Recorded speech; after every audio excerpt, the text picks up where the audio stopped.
Hello, my dear student. This is video for EMRS students and other PGT competitive exam. It's for only commerce students. Let's start accounts question.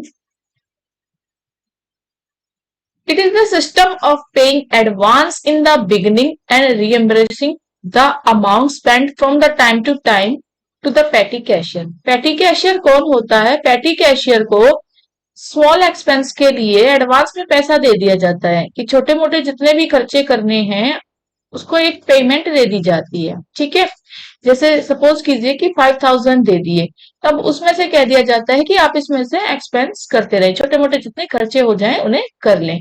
ठीक है, और बाद में जो खर्चा होगा, टोटल एक्सपेंस होगा, वो पे किया जाएगा। ठीक है, उस पे करने को बोलते हैं रीएम्बर्स। तो यही सिस्टम किस में आता है? Impress system, financial system, analytical system, ordinary system. तो ये किस में आता है? Impress system. ठीक है, और जब भी बात आएगी पेटी कैश की, तो पेटी कैश क्या होता है ये भी याद रखना, एक स्टेटमेंट ही होती है। ठीक है, स्टेटमेंट है किसके लिए? स्मॉल एक्सपेंसेस के लिए बनाई जाती है। छोटे मोटे खर्चे होते हैं बिजनेस के, उन सबको पेटी कैश में डाल दिया जाता है। पेटी कैश कितने टाइप्स की बनाई जाती है? 2 टाइप की। एक तो सिंपल होती है, ठीक है, और एक एनालिटिकल बेस पे बनती है। एनालिटिकल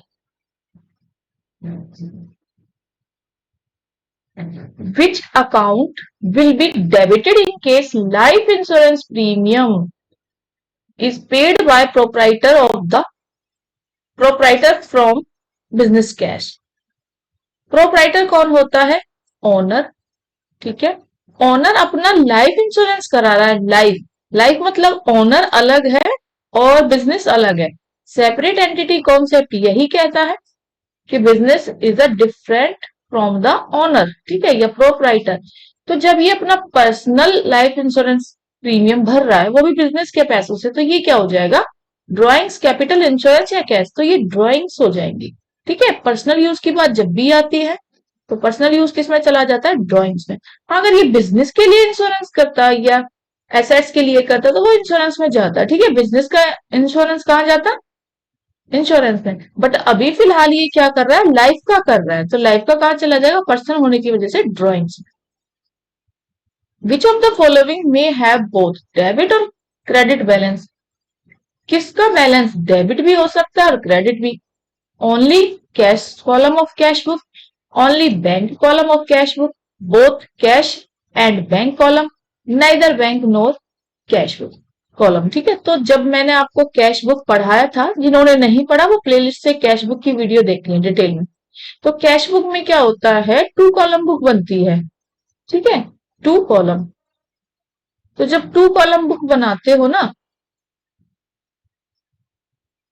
तो 2 कॉलम बुक में क्या करते हो आप? कैश बुक में ही ना, एक तो कैश की लिए जो अमाउंट पे कर रहे हो, रिसीव कर रहे हो, कॉलम बना लेते हो, एक बैंक का कॉलम बना लेते हो। तो जो कैश बुक होती है ना, उसमें जो कैश है वो हमेशा करंट एसेट्स है, और करंट एसेट्स की वजह से उसका डेबिट बैलेंस होता है। दूसरा, जितना आपके हाथ में पैसा है, यानी 50,000 है, तो उससे ज्यादा तो आप कभी नहीं उठा पाओगे। ठीक है, तो 85,000 उठा पाओगे या फिर आप उससे कम उठा सकते हो। तो ये इसी वजह से हमेशा डेबिट बैलेंस रहता है कैश। बट अगर बात की जाए बैंक की, तो आपके सेविंग्स से ज्यादा अगर आपको उठाने की परमिशन मिल जाती है तो आपको बैंक क्रेडिट बैलेंस दे देता है, यानी बैंक आपको ओवरड्राफ्ट दे रहा है कि अगर आपके बैंक अकाउंट में 50,000 रुपए हैं तो आप 70,000 रुपए उठा सकते हो। ये 20,000 आपको बैंक ने क्या किया? ओवरड्राफ्ट। बैंक ओवरड्राफ्ट एक तरह से लोन है या शॉर्ट टर्म करंट लायबिलिटी है। ठीक है, तो बैंक में अगर आपके पास सेविंग अकाउंट है तो आपका डेबिट बैलेंस है, और अगर आपको बैंक लोन दे रहा है तो तब उसके सिचुएशन में क्रेडिट बैलेंस भी आ जाएगा। तो बैंक के लिए आपको डेबिट और कॉलम यूज करने पड़ते हैं। तो ये आंसर क्या हो जाएगा? Only bank column of cash book. अच्छा, कुछ बच्चे कंफ्यूज रहते हैं, अगर सिर्फ बैंक की बात है यानी कैश एट बैंक, तो वो डेबिट बैलेंस ही कहलाता है, क्योंकि बैंक आपका, कैश एट बैंक आपका करंट एसेट्स में आ रहा है। ठीक है, और बैंक वाले जब आपको उधार दे रहे हैं, बैंक ओवरड्राफ्ट, ओवरड्राफ्ट ये आपका कहाँ जा रहा है? क्रेडिट बैलेंस में जा रहा है। बट अगर आप बैंक बीआरएस पढ़ाऊंगी ना, जब मैं आपको बैंक रिकंसिलिएशन स्टेटमेंट्स, तो बैंक के अंदर जो आपकी पासबुक होती है ना, और पासबुक में जब आप बैलेंस देखते हो तो वो आपका क्रेडिट बैलेंस शो करती है, जब आपके पास सेविंग्स हो, वो चीज अलग है, तो उसे यहाँ रिलेट ना करे, बी आंसर होगा। Which is not Contra entry in the cash book, cash book के अंदर कॉन्ट्रा एंट्री कौन सी नहीं है? कॉन्ट्रा एंट्री आपकी तब होती है जब एक तो आपका कैश पे असर पड़े, ठीक है, और दूसरा किस पे पड़े? बैंक पे। और कैश और बैंक दोनों आपके डेबिट या क्रेडिट हो रहे हो और कुछ ना हो एंट्री में, तो उस एंट्री को बोलते हैं कॉन्ट्रा। ऐसा कब होगा? या तो आप पैसा डिपॉजिट करोगे बैंक में, ठीक है, या फिर बैंक से आप पैसा निकालोगे, दो ही सिचुएशन में ऐसा होता है। तो देखिए, अब क्वेश्चन पूछ रहा है कौन सी कॉन्ट्रा एंट्री नहीं है? Cash deposit into bank, bank में पैसा डिपॉजिट किया, ये तो होगी ही। कैश विड्रॉल फ्रॉम बैंक, ये भी होगी, अभी मैंने बताया डिपॉजिट हो या विड्रॉल दोनों ही होंगी।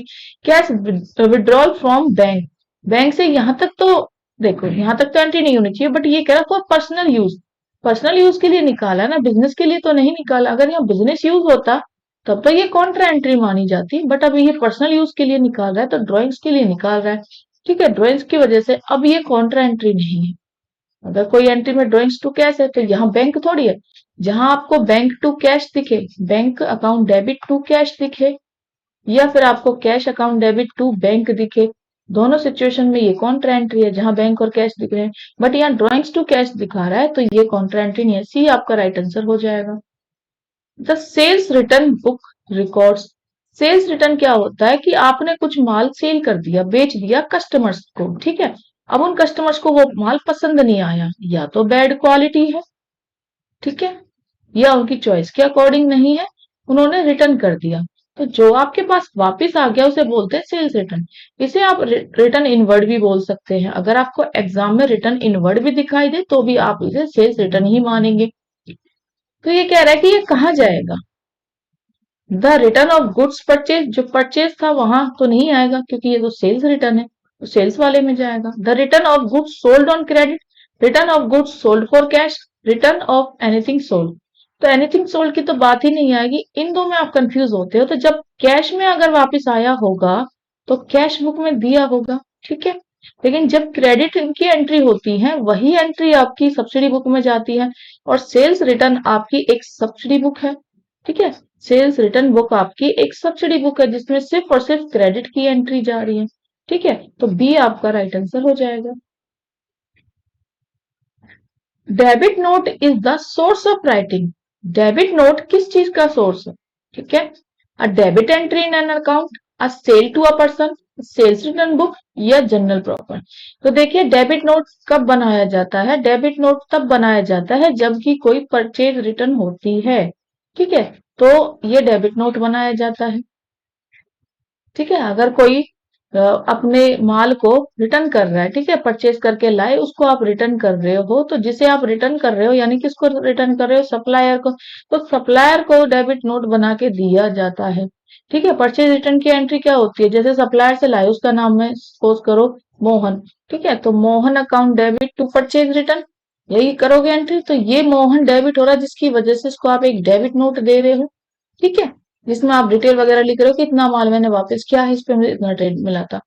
तो यहाँ देखिए, सेल की बात है तो इसमें तो नहीं आएगा, जनरल प्रॉपर में भी नहीं आएगा, बचा क्या? Debit entry in an account, and dash is a formal record for all transaction related to change in a particular item. जब भी बात फॉर्मल रिकॉर्ड्स की आएगी तो जितने भी फॉर्मल रिकॉर्ड्स हैं ट्रांजेक्शन से रिलेटेड, ठीक है, वो भी एक पर्टिकुलर आइटम्स के, तो वो कहाँ जाएंगे? यहाँ देखिए, ये क्या है? अकाउंट ही तो है। अकाउंट्स में हम क्या करते हैं? अकाउंट में तो हम फॉर्मल रिकॉर्ड्स करते हैं जितनी भी ट्रांजेक्शन हुई है, ठीक है, कहाँ करते हैं? जब भी बात रिकॉर्डिंग की आती है तब तो आप आंसर जनरल कर देते हैं, ठीक है, बट यहाँ आपसे जनरल के बारे में नहीं पूछा, कह रहा है कि जब भी हम ये ट्रांजेक्शन रिलेट जितने भी पर्टिकुलर टाइम में चेंज होती है वो कहाँ करते हैं, तो ये सब अकाउंट्स में ही आता है। Accounts ledger journal trial balance, तो राइट आंसर अकाउंट हो जाएगा। Sale of business assets on credit is recorded, देखिए जितनी भी क्रेडिट की आपकी एंट्री होती है वो आपकी सब्सिडी बुक में जाती है, ये तो मैंने 1000 बार बताया हुआ है, सब्सिडी बुक में, ठीक है, सब्सिडी बुक जैसे कि सेल्स अगर क्रेडिट है तो सेल्स बुक, और अगर सेल्स रिटर्न है तो सेल्स रिटर्न बुक में चली जाएगी। ठीक है, और परचेज है तो परचेज में, और परचेज रिटर्न है तो परचेज रिटर्न में लिख दोगे। ठीक है, जो कहीं ना आए वो जनरल प्रॉपर में। ठीक है, तो ये जो, और कैश की आप कैश में कर दोगे। ये जो है एसेट्स है, ये सब एंट्री सब गुड्स से रिलेटेड है। अगर आप गुड्स बेच रहे तो सेल्स में, गुड्स रिटर्न करते तो सेल्स रिटर्न में, गुड्स खरीदते तो परचेज, और गुड्स परचेज रिटर्न में अगर वापस करते। ठीक है, गुड्स कैश में लाए, ठीक है, तो ये कैश बुक में। अब कैश बुक में तो गुड्स आप चाहे, ठीक है, तो ये कैश बुक में आ जाएगी। कैश में लाए, चाहे गुड्स लाए या एसेट्स लाए, ये तो सब आ जाएगी आपकी कैश बुक में। बट अगर आप एसेट्स, सर वो भी आप क्रेडिट लाए, तो क्रेडिट के लिए, एसेट्स के लिए आपको इन बुक्स में कोई एंट्री नहीं करनी होती, क्योंकि ये बुक सारी गुड्स से रिलेटेड है। तो एसेट्स कहाँ चली जाती है? एसेट्स आपकी एक जनरल प्रॉपर में चली जाती है, फिर जनरल प्रॉपर में। ठीक है, तो sales book, journal proper, special journal, cash book. Special journal तो कुछ ऐसा है ही नहीं, तो जनरल प्रॉपर आपका आएगा। ठीक है, सेल्स बुक में ओनली गुड्स की एंट्री आती। ठीक है, और अगर कैश में होती यही एसेट्स, ठीक है, कैश में होती एसेट्स या गुड्स, तो फिर कैश बुक करते। बट यहाँ सिर्फ एसेट्स है, वो भी क्रेडिट की, तो राइट आंसर क्या है? Journal proper. Which of the following will be recorded as contra entry? बताया मैंने कॉन्ट्रा एंट्री कौन सी, या तो आप बैंक में डिपॉजिट कर रहे हो, बैंक टू कैश कर रहे हो, ठीक है, या फिर कैश निकाल रहे हो, कैश अकाउंट डेबिट विड्रॉल कर रहे हो टू बैंक। तो एक आइटम बैंक और कैश डेबिट क्रेडिट होता है तो उसे कॉन्ट्रा एंट्री बोलते हैं। और तीसरी, इसमें कोई भी ट्रांजेक्शन नहीं होती, रिकॉर्ड कुछ है और ये है ही नहीं, मतलब एक तरह से ना बैंक ही आ रहा है और कैश, ये पहचान है कॉन्ट्रा एंट्री की। दो आइटम है डेबिट क्रेडिट में। तो कह रहा है कि इनमें से क्या रिकॉर्डेड होगा? Cash directly deposit into bank by a customer. अगर कस्टमर ने कैश डिपॉजिट कर दिया है, ठीक है, तो क्या ये कॉन्ट्रा एंट्री है? कस्टमर ने किया है तो ये कॉन्ट्रा एंट्री नहीं होगी, बिजनेसमैन करता तो हो जाती। Payment made to creditor by cheque, payment creditor को कर रहे हो ना चेक से, तो बिजनेसमैन का तो यहाँ नाम ही नहीं है। कैश डिपॉजिट इनटू बैंक, हाँ ये हो जाएगी कि बिजनेसमैन है एक जो अपना कैश लेके जा रहा है बैंक में, तो बैंक में डिपॉजिट की एंट्री हो जाएगी, तो ये कॉन्ट्रा एंट्री है, कैश सेल्स की तो नहीं। गुड्स सोल्ड फॉर कैश, 25,000 की गुड्स बेची जिन पे आपने 12% आईजीएसटी लगाया होगा। ठीक है, आईजीएसटी अगर 12% 25,000 पे मैं लगा दूं,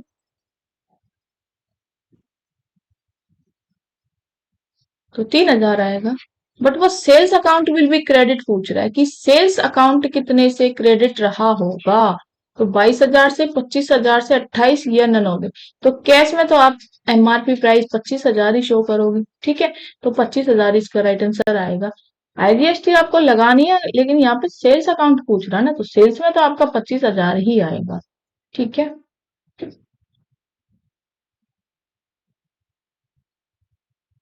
recording is made in general proper off, कि जो रिकॉर्डिंग हम करते हैं जनरल प्रॉपर में, वो क्या करते हैं? Opening entry, closing, adjustment, all of this. Opening entry क्या होती है? ओपनिंग एंट्री रिलेटेड होती है आपकी एक तरह से कैपिटल, लाइबिलिटी और एसेट्स। ठीक है, अगर ये आपके प्रीवियस ईयर के थे और इस साल आप अगर इन्हें बैलेंस ले आए हो, तो ओपनिंग बैलेंस में आप एंट्री कर देते हो। ठीक है, क्लोजिंग एंट्री में जितने भी आपके नॉमिनल अकाउंट के एक्सपेंस आते हैं, नॉमिनल अकाउंट के करंट के एक्सपेंस और ये आपकी इनकम आ रही है, ठीक है, इनको आप क्लोजिंग में डाल देते हो। एडजस्टमेंट क्या हो जाता है कि अगर आप कुछ ओमिशन कर दिए या भूल गए हो, कोई एंट्री करना भूल गए हो, एरर है, ये सब आपके एडजस्टमेंट में आ जाती है। कह रहा है जनरल प्रॉपर, तो जनरल प्रॉपर में तो ये सारी आ जाती है, all of these. Balancing of account means, जो बैलेंसिंग है, बैलेंसिंग क्या होता है? डेबिट है, ये क्रेडिट है। ठीक है, कई बार क्या होता है, कई बार क्रेडिट साइड ज्यादा हो जाती है तो डेबिट में कमी आ जाती है, कई बार डेबिट साइड ज्यादा होती है तो क्रेडिट में कमी आ जाती है। तो जहां कमी होती है वहां हम बैलेंस लिख देते हैं। ठीक है, ताकि डेबिट और क्रेडिट दोनों इक्वल हो जाए। Total of debit side, total of credit side, difference in total of debit and credit side, none of this. तो हम अंतर को लिखते हैं ना, जितने से कमी रह रही है। सपोज करो यहाँ का टोटल 50,000 है और यहाँ का 40,000 है, तो यहाँ कितने की कमी है? 10,000 की, तो हम 10,000 यहाँ लिखेंगे ना, तो ये डिफरेंस ही तो है। Recording is made in journal proper off, जो रिकॉर्डिंग है जर्नल प्रॉपर में जो की जाएगी वो क्या है, ऑल ट्रांजेक्शन, सब ट्रांजेक्शन की करते हैं। Those transaction which are not recorded in any subsidy book, या फिर सब्सिडी बुक में जो नहीं रिकॉर्ड होती उनकी करते हैं, या कैश ट्रांजेक्शन्स की या क्रेडिट ट्रांजेक्शन्स की। देखिए जर्नल प्रॉपर है, अगर यहाँ जर्नल एंट्री होता तब तो ऑल ट्रांजेक्शन आंसर आ जाता, ठीक है, बट अब यहाँ जनरल प्रॉपर है। जनरल प्रॉपर ये सब्सिडी बुक का पार्ट है, ठीक है। आप सब्सिडी बुक प्लेलिस्ट से निकाल के देख सकते हो। सब्सिडी बुक में क्या है, एक जनरल प्रॉपर होता है जहां जो एंट्री कहीं नहीं होती वो यहाँ रिकॉर्ड हो जाती है। सारी ट्रांजेक्शन्स तो जनरल की बात होती तो यहाँ जनरल में आ जाती। कैश ट्रांजेक्शन आपकी कैश बुक में जाएंगे, ठीक है, जो भी आपकी कैश बुक है वहां चली जाएंगी। क्रेडिट ट्रांजेक्शन आपकी अलग अलग होंगी तो वो उन्हीं से रिलेट होंगी। जैसे सेल्स में अगर आप गुड्स क्रेडिट, सेल्स में अगर आप क्रेडिट पे कर रहे हो गुड्स तो वो सेल्स में जाएंगी क्रेडिट वाली। अगर सेल्स रिटर्न की है क्रेडिट वाली तो सेल्स रिटर्न में। परचेज कुछ क्रेडिट करके लाए गुड्स वो भी तो परचेज में, और परचेज रिटर्न है गुड्स तो भी परचेज रिटर्न में, ठीक है। और जो कहीं नहीं आती एंट्री वो जनरल प्रॉपर में चली जाती है। Bank reconciliation statement is prepared so that the difference between the undermentioned balance can be reconciled। तो पहले तो समझो ये BRS क्या होता है। BRS ये होता है बैंक रिकंसिलेशन स्टेटमेंट। अब जो आपका एक अकाउंट होल्डर है जिसका अकाउंट है बैंक में, ठीक है, सपोज करो कि राम का ही एक अकाउंट बैंक में है, इस बैंक में अकाउंट खोला हो उसने, तो राम को एक पासबुक मिलेगी कि राम के अकाउंट में कितना बैलेंस है, उसकी स्टेटमेंट पासबुक है। अब राम का जो बिजनेस है वो राम अपनी तरफ से एक कैश बुक बनाता है जितनी भी ट्रांजेक्शन होती हैं। तो जो पासबुक का बैलेंस है वो कैश बुक से बैलेंस के कई बार मैच नहीं करता, उसमें डिफरेंसेस होते हैं। तो उनमें अंतर क्यों है, कैसे उसमें अंतर आया, ठीक है, टाइम की वजह से आता है या अलग अलग रीजन से। तो ये सब चेक करने को या मिलान करने को या मिलाने को ही क्या बोलते हैं, BRS, बैंक रिकंसिलिएशन स्टेटमेंट। तो डिफरेंसेस को ही फाइंड आउट किया जाता क्या अंतर रह गया, कैसे आया, ठीक है। तो आंसर देखते हैं। Difference in the balance the bank and the cash balance, bank और कैश बैलेंस की बात हुई है। अब पासबुक को आप यहाँ पे बैंक बैलेंस, बैंक स्टेटमेंट भी बोल सकते हो, बैंक स्टेटमेंट।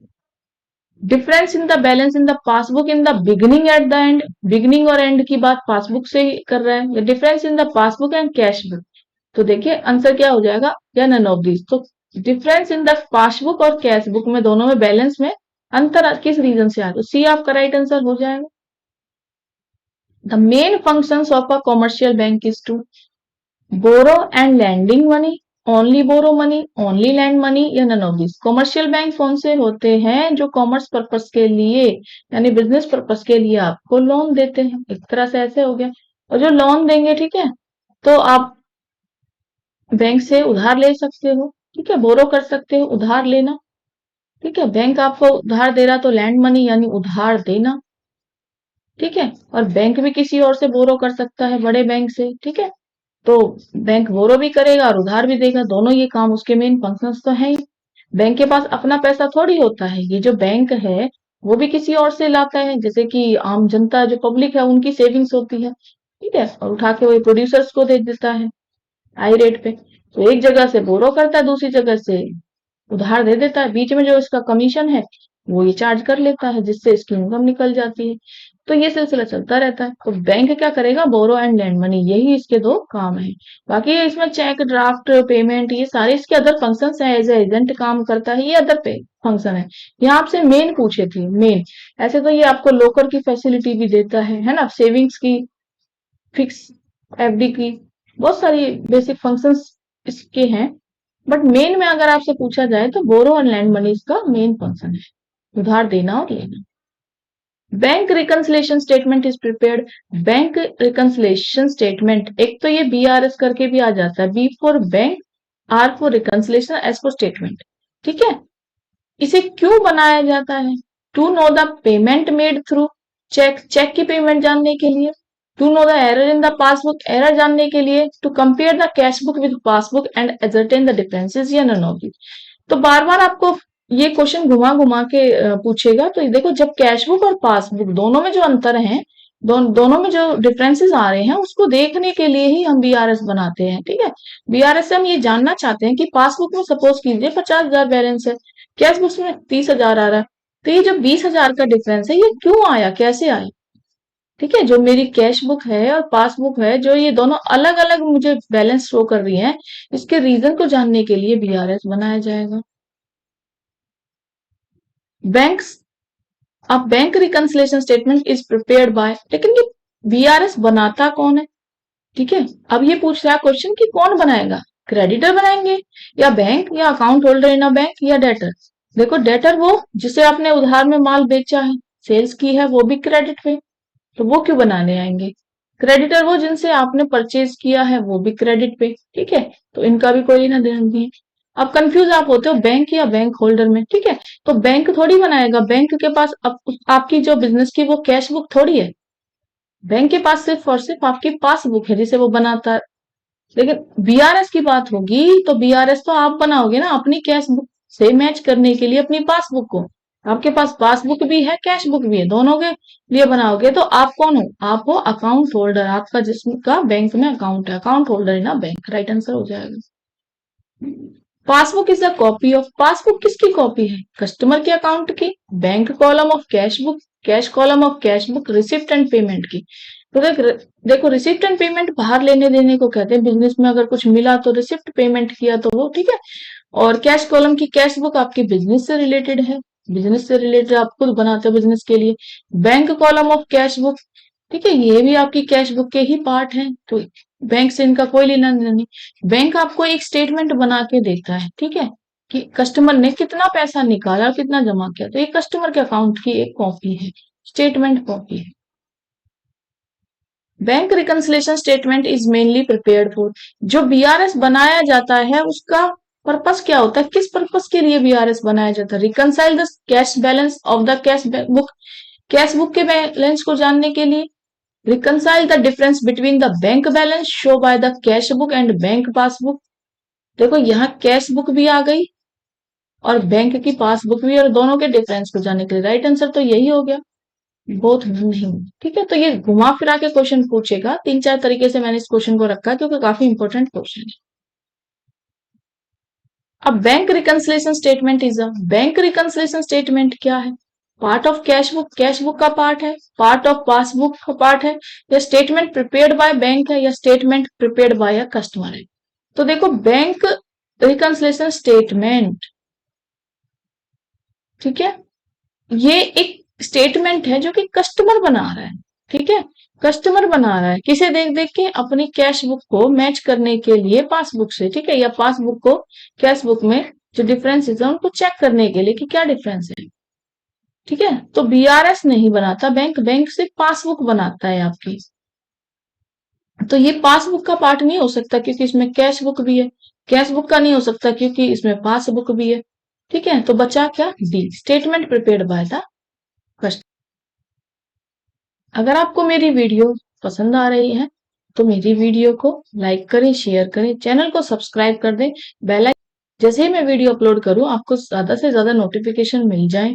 और हाँ, अगर आपको मेरी वीडियो पसंद आ रही है तो प्लीज कमेंट बॉक्स में बताएं, ठीक है, लाइक ज्यादा से ज्यादा करें ताकि मुझे मोटिवेशन मिले और वीडियो बनाने के लिए, ठीक है। अगर आप मुझसे कोई डाउट क्लासेस लेना चाहते हैं, क्रैश कोर्स लेना चाहते हैं, तो मेरा व्हाट्सएप नंबर गिवन है, ठीक है, तो आप कॉल कर सकते हैं या मैसेज छोड़ सकते हैं। Thank you so much.